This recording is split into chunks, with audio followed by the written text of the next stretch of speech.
네, 안녕하세요. 이번 시간에는 티스토리 블로그와 네이버 블로그 이 둘의 가장 큰 차이점과 서로를 비교해 가면서 장점과 단점 한번 알아보도록 하겠습니다.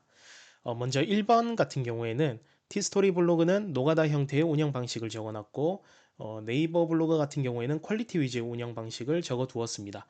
이 둘의 가장 큰 차이점은 티스토리 블로그 같은 경우에는 2번과도 연관이 있는데 계정 한 개당 10개의 블로그를 개설하실 수가 있고 운영하실 수가 있습니다. 그러다 보니까 하루에 최소 글 포스팅을 한 개씩만 하더라도 10개를 해야 되기 때문에 조금 노가다 형태의 운영 방식이라고 보실 수가 있습니다.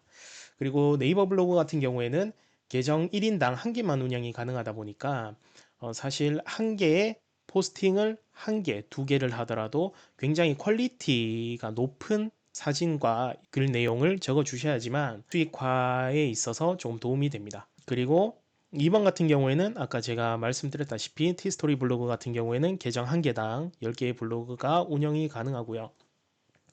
네이버 블로그는 1인당 한 개만 운영이 가능합니다. 그리고 3번 같은 경우에는 티스토리 블로그 같은 경우에는 수익 창출 방식이 굉장히 단조롭습니다.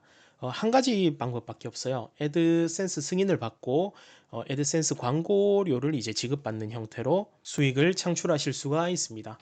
그러다 보니까 다른 부분에서 수익이 나오지 않다 보니까 광고 단가가 높은 주제를 선정해서 글을 쓰시면 가장 좋고요. 예를 들어서 경제라든지 대출 아니면 건강 아니면 금융 이런 쪽으로 글을 쓰시면 단가 자체가 다르다 보니까 조금 수익에 있어서 도움을 많이 받으실 수 있겠습니다. 그리고 네이버 블로그 같은 경우에는 수익 창출 방식이 굉장히 복잡합니다. 예를 들어서 애드 포스트처럼 애드센스와 같이 광고료를 지급받는 수익이 될 수가 있고 아니면 체험단과 기자단 활동을 하실 수가 있고 그리고 기업에서 물건을 협찬받아서 협찬받은 물건을 홍보해주는 대가로 보상을 또 받으실 수가 있습니다.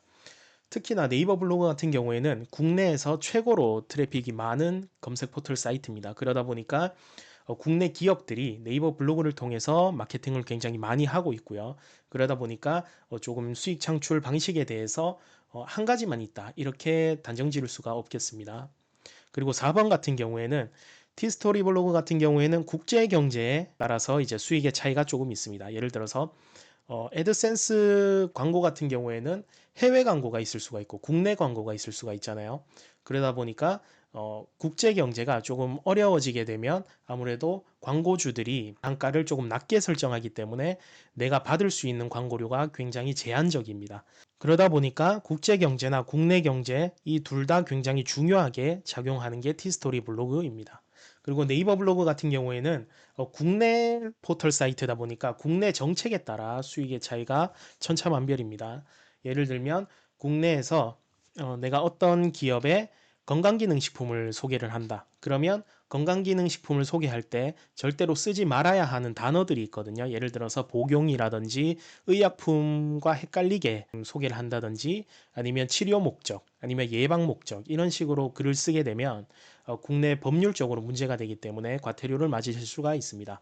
그렇기 때문에 이런 국내 정책에 따라서 내가 법률을 위반했는지 안 했는지 이런 부분도 공부를 해야 되기 때문에 아무래도 공부를 하신 분들이 수익을 좀 더 많이 벌어가시고 공부를 하지 않으신 분들은 아무래도 한 번쯤은 함정에 걸려 드실 수도 있는 그런 부분들이 있으니까 수익의 차이가 굉장히 크고요. 이런 부분들이 있다 보니까 국내 정책에 따라 수익 차이가 있다고 말씀드릴 수가 있겠습니다. 그리고 5번 같은 경우에는 티스토리 블로그 같은 경우에는 애드센스 광고료가 주 수익원이다 보니까 달러로 정산을 받게 됩니다. 그러면 이제 우리나라 환율에 따라서 정산이 된 금액이 클 수도 있고 작을 수가 있겠죠. 그리고 네이버 블로그 같은 경우에는 100% 원화로만 정산되기 때문에 수익이 굉장히 균일합니다. 그렇다 보니까 내가 다음 달에 얼마 정도 나오겠다. 이런 금액들을 이제 전달에 받았던 금액과 비교해서 조금 맞춰볼 수가 있겠죠.